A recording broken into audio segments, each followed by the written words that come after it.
কিছু খেতে ইচ্ছে করছে? তাহলে একদম ঝটপট মাত্র দুটো আলু দিয়ে এইভাবে মুচমুচে মুখরোচক আলুর ললিপপটা তৈরি করে দেখুন। এটা খেতে এত ভাল লাগে, একবার খাওয়ার পর দেখবেন বারবার বানানোর আবদার করবে বাড়ির সবাই। কম খরচে এরকম একটা স্ন্যাক্স থাকলে বিশ্বাস করুন আর কিছুর দরকারই পড়ে না। নমস্কার বন্ধুরা, নতুন একটা পর্ব দেখার জন্য আপনাদের সকলকে স্বাগত জানাই। আজকে তৈরি করে দেখাবো মাত্র দুটো আলু দিয়ে আলুর ললিপপ। একদম মুচমুচে খাস্তা, কিছু খেতে ইচ্ছে করলে ঝটপট তৈরি করে নিতে পারেন। খেতে ভীষণ ভালো লাগে। চলুন, আশা করছি আজকের রেসিপি অনেক পছন্দ হবে। এখানে আমি দুটো আলু নিয়েছি। আলুগুলো গোটা আমি প্রেসার কুকারে নিয়ে একটু সেদ্ধ করে নিয়েছিলাম। এবারে আলুর খোসা ছাড়িয়ে নেব।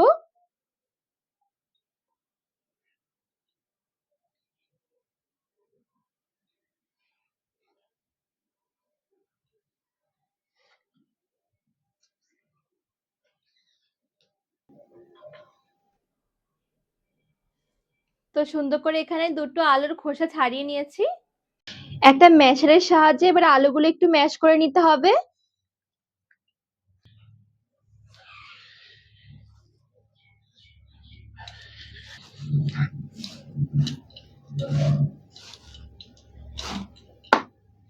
তো এখানে সুন্দরভাবে আলু ম্যাশ করে নিয়েছি।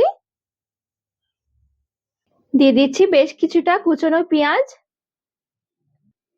কাঁচা লঙ্কা, ক্যাপসিকাম যদি হাতের কাছে থাকে দিতে পারেন, না থাকলে না দিলেও হবে। কিছুটা কুচনো গাজর, অল্প একটু কুচনো কারি পাতা। কারি পাতার পরিবর্তে ধনেপাতা কুচিও দিতে পারেন। আদা রসুন বাটা 1 চামচ, 1 চামচ কাশ্মীরি লঙ্কার গুঁড়ো, সামান্য গোলমরিচ গুঁড়ো, একটু জিরের গুঁড়ো দিচ্ছি, একটু চাট মশলা, সামান্য একটু গরম মশলা, অল্প চিলি ফ্লেক্স দিয়ে দিচ্ছি। হাতের কাছে যদি একটু অরেগানো থাকে দিয়ে দিতে পারেন, খুব সুন্দর একটা ফ্লেভার আসে। সব শেষে স্বাদ মতো লবণ দিয়ে দিচ্ছি। এবারে ভালো করে সবকিছু একসাথে মিশিয়ে নেব।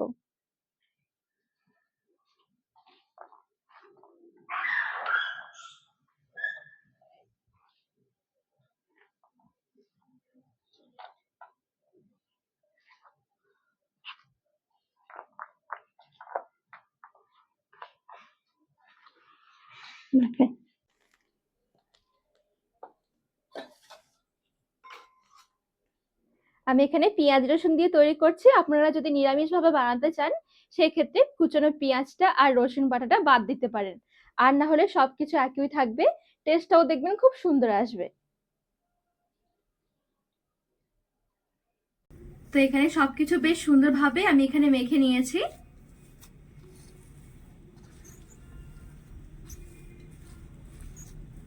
এবারে হাতে অল্প অল্প করে নিয়ে ছোট ছোট করে বলের আকারে তৈরি করে নেব।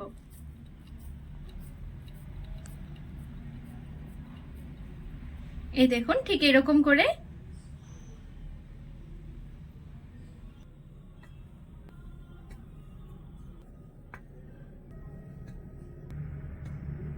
তো সবগুলো ঠিক একই ভাবে এরকম ছোট ছোট করে বলের আকারে তৈরি করে নিচ্ছি।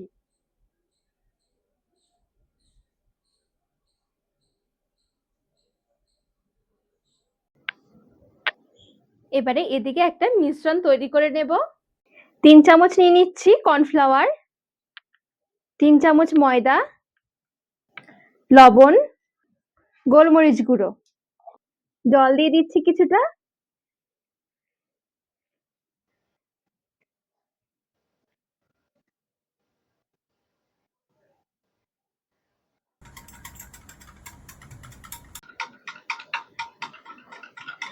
তো বেশ সুন্দর করে দেখুন এখানে মিশ্রণটা তৈরি করে নিয়েছি। না অনেক বেশি পাতলা, না অনেক বেশি একটা ঘন। এবারে এদিকে আমি নিয়েছি কিছুটা বিস্কুটের গুঁড়ো। যে কোনো মুদিখানা দোকানে কিন্তু এই বিস্কুটের গুঁড়ো কিনতে পেয়ে যাবেন। এখান থেকে একটা বল নিয়ে নিচ্ছি। কর্নফ্লাওয়ার ময়দার মিশ্রণ নিয়ে এভাবে করে একটু কোট করে নেব। এবারে বিস্কুটের গুঁড়ো দিয়ে গড়িয়ে নেব।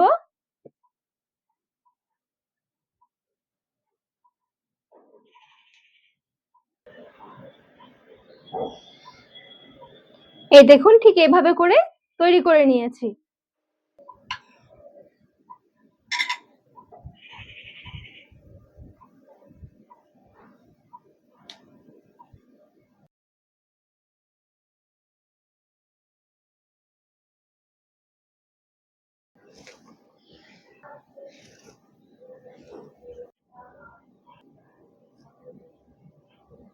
দেখুন সবগুলো খুব সুন্দর করে তৈরি করে নিয়েছি। এদিকে আলুর ললিপপ গুলো ভেজে নেওয়ার জন্য কিছুটা সাদা তেল ভালো করে গরম করে নিয়েছি। এবারে তেলের মধ্যে ছেড়ে দেব।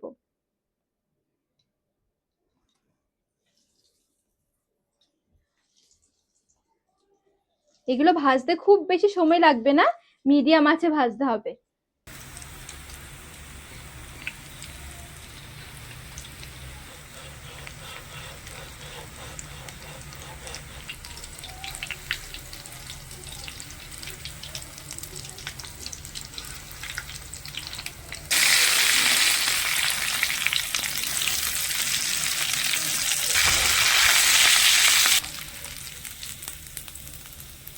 তো এদিকে সবগুলো আলুর ললিপপ সুন্দর করে ভেজে নিয়েছি।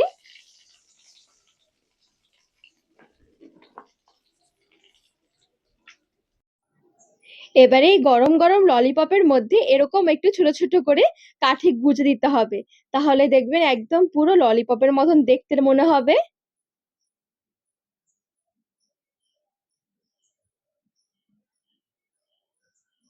তো বেশ সুন্দর করে এখানে আমি সবগুলোর মধ্যে মোটামুটি একটু একটু করে কাঠি গুঁজে দিচ্ছি। আর গরম গরম ললিপপ গুলো সার্ভ করে নিয়েছি সাথে একটু সস নিয়ে। কি দারুণ দেখাচ্ছে দেখুন। বিকেলে যদি চায়ের সাথে এরকম একটা স্ন্যাক্স থাকে আর কিছুর দরকারই পড়বে না। একসময় দেখবেন আমাদের একটু কিছু খেতে ইচ্ছে করে, ঝটপট কিন্তু কম খরচে বানিয়ে নিতে পারেন ভীষণ মজার একটা স্ন্যাক্সের রেসিপি। আলু দিয়ে যে এত সুন্দর একটা রেসিপি বানিয়ে নেওয়া যায়, না খেলে বিশ্বাসই করতে পারবেন না যে এটা কতটা স্বাদ হতে পারে।